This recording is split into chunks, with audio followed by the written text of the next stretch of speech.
Hello all and welcome. My name is Margaret. I'm a textile conservator in training and a historical costumer. And today we are going to do a little bit of an incomplete history on the pineapple in fashion. Now I did buy this pineapple for this video and I was going to put it on my bookshelf, but as you can see, that's not going to happen. So I will not cradle this pineapple like a baby the entire video, but I did learn in my research that in the 18th century, and maybe the 17th century, that people would in fact just carry pineapples around to look rich.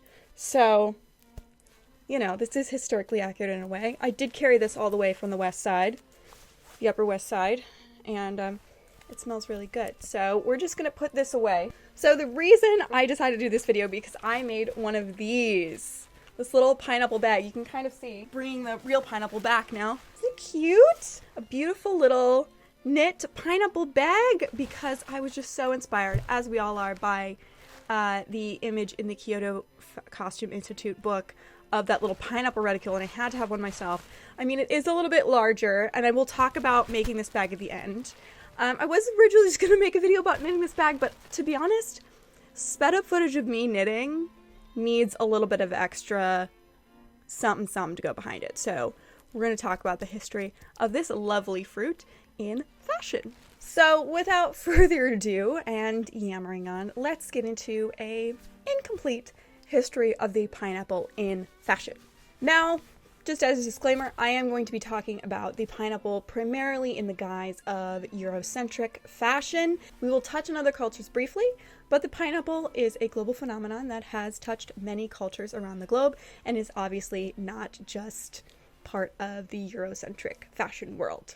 So let's start off with the basics. What is a pineapple? So a pineapple is a fruit in the Bromeliaceae family. It's the most economically important fruit in that family and is essentially a cluster of berries that have come together to make one giant fruit. It is grown on small bushes in which these individual flowers come together to form one beautiful pineapple, which is interesting. I thought the pineapples grew on trees. They don't. They grow on bushes.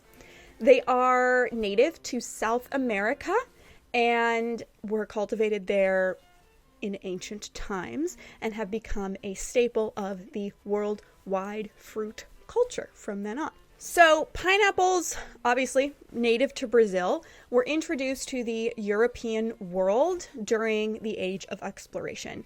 The first written acknowledgement of the pineapple is in 1568, and the first pineapple was cultivated in a greenhouse in Europe exactly 100 years later in 1658, which is wild. It took them 100 years to figure that one out, but they did, finally. In the 17th and 18th century, the pineapple was known as the king of fruits and was actually a favorite of Charles II of England, seen here in a portrait he had commissioned of himself being presented with a pineapple grown from his own greenhouse. He purported to say it was the first pineapple ever grown in England. That may or may not be true. But as you can kind of tell from how I'm talking about these pineapples and the fact that they were the king of fruits, they were extremely expensive. We're talking like $8,000 per pineapple, and pineapples became a symbol of wealth.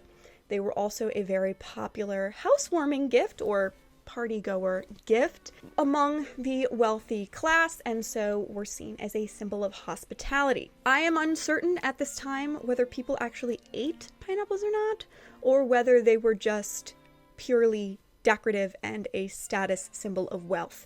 You could actually rent pineapples during this time to make yourself look super fancy, which I find very funny. And of course, because they're a symbol of wealth and hospitality, they became a part of the cultural zeitgeist and, of course, decorative arts. So we have this stone pineapple, we have pineapples and wirework, and it was only a matter of time until the pineapple found its way into fashion. And it definitely did. Pineapples were not a super popular, but definitely reoccurring motif in mid-18th century bazaar silks. That is the academic term for them. It is bazaar silks. So you can see a couple examples in these Francaises from the time period. Very on the nose, very like, I've got a pineapple on. 18th century fashion, I think, is way more fun than sometimes we give it credit for. They loved color, they loved being out there, they loved pattern. I will again reference my favorite 18th century silk, which is the one with leopard print on it. That is not the only one with leopard print on it, but again, the pineapple, big, bold, and beautiful. The pineapple motif continued into the early 19th century and the empire gowns with this beautiful gown, very neatly embroidered, and then also this lovely gown, which we will talk about what fabric it is made out of in a moment. Spoiler alert, it's made of pineapple, but it also has embroidered pineapple on the bottom as well. But I think the most exciting pineapple motif situation from this era is, of course, the pineapple reticule, prominently displayed in the Kyoto fashion book, which I have right here. It's captured a lot of our attention in the historical costume community, and I am also one of those people.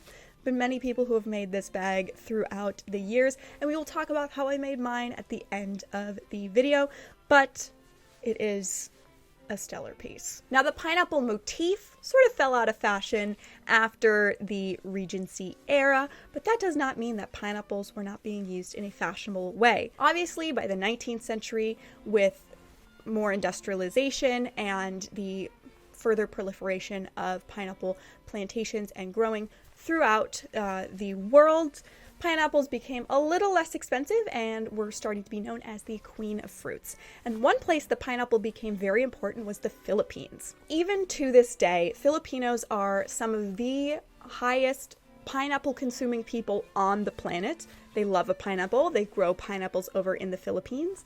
And under Spanish colonial rule, they started making this fabric called Piña cloth, which is created from scraping the leaves of the pineapple plant to actually get these wonderful fibers, which is then turned into cloth. This cloth is wonderful. It's kind of cottony, but also beautiful, easy, and breezy. One of my colleagues was actually studying this for her, I think, master's thesis. I will see if I can find it and pop it down below. I think she might still be completing her research, but it's a wonderful, wonderful fiber.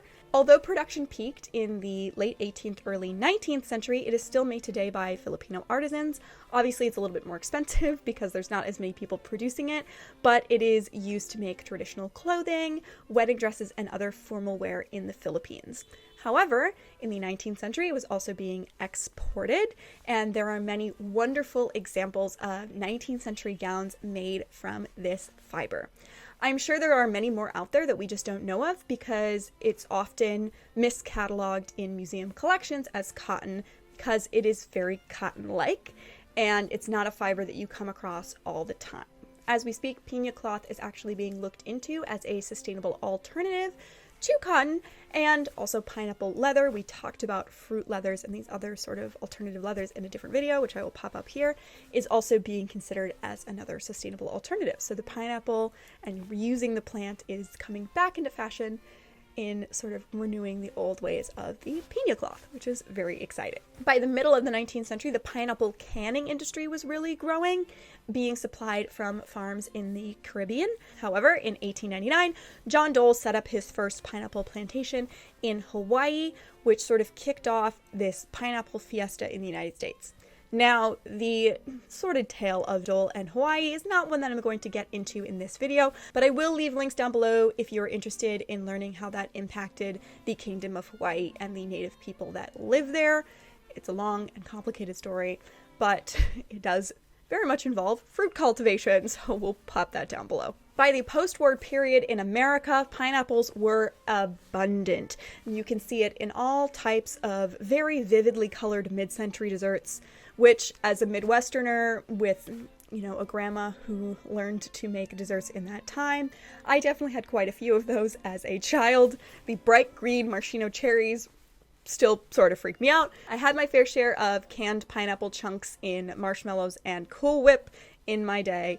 So as you can imagine, pineapples, they're now abundant and they come back into the motifs in fashion, especially when it comes to vacation culture and sort of tropical locales. So you see a lot of sundresses, Hawaiian style shirts, and other types of vacation wear with pineapple motifs, as because they're being cultivated in Kauai and because they're being cultivated in the Caribbean, because people know and see these pineapples as a symbol of those places, vacation wear is reflecting that. I love a good 50s novelty print, and there are many that have the pineapple in them. The association with pineapples and vacation and summer and the tropics really does not go away in fashion. We keep that association into our contemporary period. I was actually just watching the Simply Podlogical, Simply Nailogical podcast with Christine and Ben. They went on a vacation to, I believe, the Dominican Republic recently, and they were talking about how Ben wore a pineapple printed shirt on vacation because it was of the moment for their vacation. Another interesting thing that I learned from that podcast is that the upside down pineapple is sometimes considered to be a symbol of swingers. Why is Ben wearing a shirt with upside down pineapples? Oh, I didn't even notice that. Ben, why are the pineapples upside down? I don't know. It's a swinger thing? What? Is it actually? Ben! So note that. I don't know if that's true. I'm not in that community, but that is a thing that pineapples also may symbolize in fashion. Even though we have kept this continuance of the pineapple in fashion when it comes to vacation wear, when it comes to the tropics, when it comes to going to a hot locale in the summer, there was this moment in 2015, which I called the Great Pineappling of 2015, where there was just an explosion of the pineapple print in the trend cycle. I don't know what it was. I don't know what happened. It's kind of too close to make any sweeping declarations about it, but I'm just going to pop it here. It happened in 2015. There are blog articles about that. Being like a Tumblr teen in the early 20-teens, I have to say pineapples, especially pineapples with sunglasses, were kind of like LOL so random, and definitely sort of a popular motif in the sort of hipster geek teen Tumblr situation as well. Again, I'm a little bit too close for comfort to that trend to really speak to it fully, but the Great Pineappling of 2015, I will link some old blog posts about that down below, but we were wearing pineapples on everything. Shoes, bags, hats, shirts. They were for men, they were for women, they were for children, they were everywhere. Please pop down in the comments if you remember this pineapple trend of 2015 and if you participated in it. So let's get back to that pineapple bag that I knitted. This project took me forever.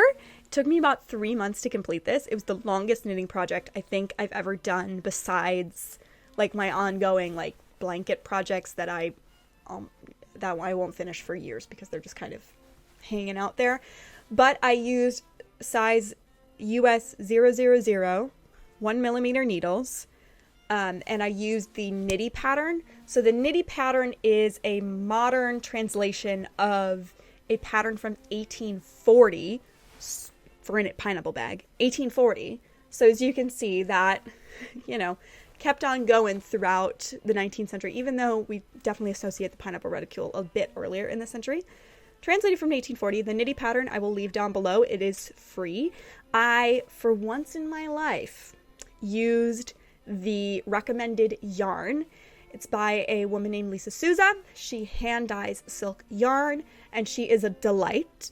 I ordered it from her website, and she sent me an email, and she was like, I know what pattern you're making. I'm fine. Me and whom I believe to be her husband find it so funny that people are making this even decades later. And I was like, because it's a classic, Lisa. It's a classic.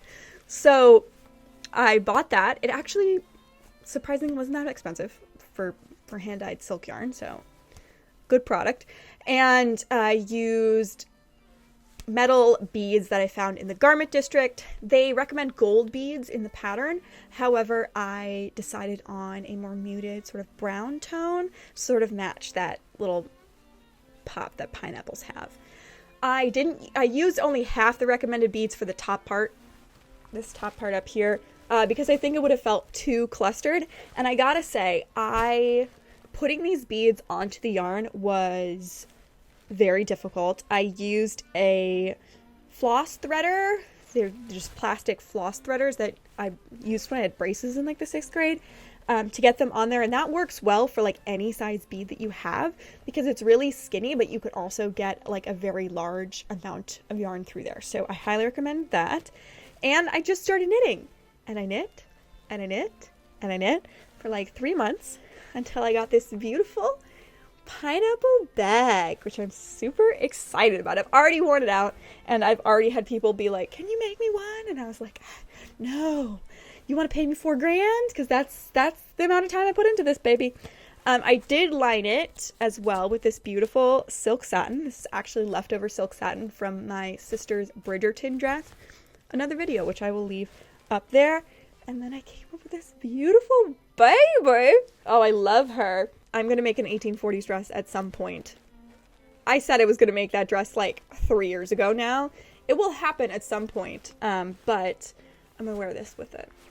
It is a little larger than I think the original would have been, but I like the size. It fits everything I need. It fits my wallet, fits my phone, fits my keys, fits my lipstick, fits my battery charger, my auxiliary battery charger, which you need in New York City, let me tell you, especially when your phone is like ancient. So that is a short, probably incomplete history of the pineapple in fashion.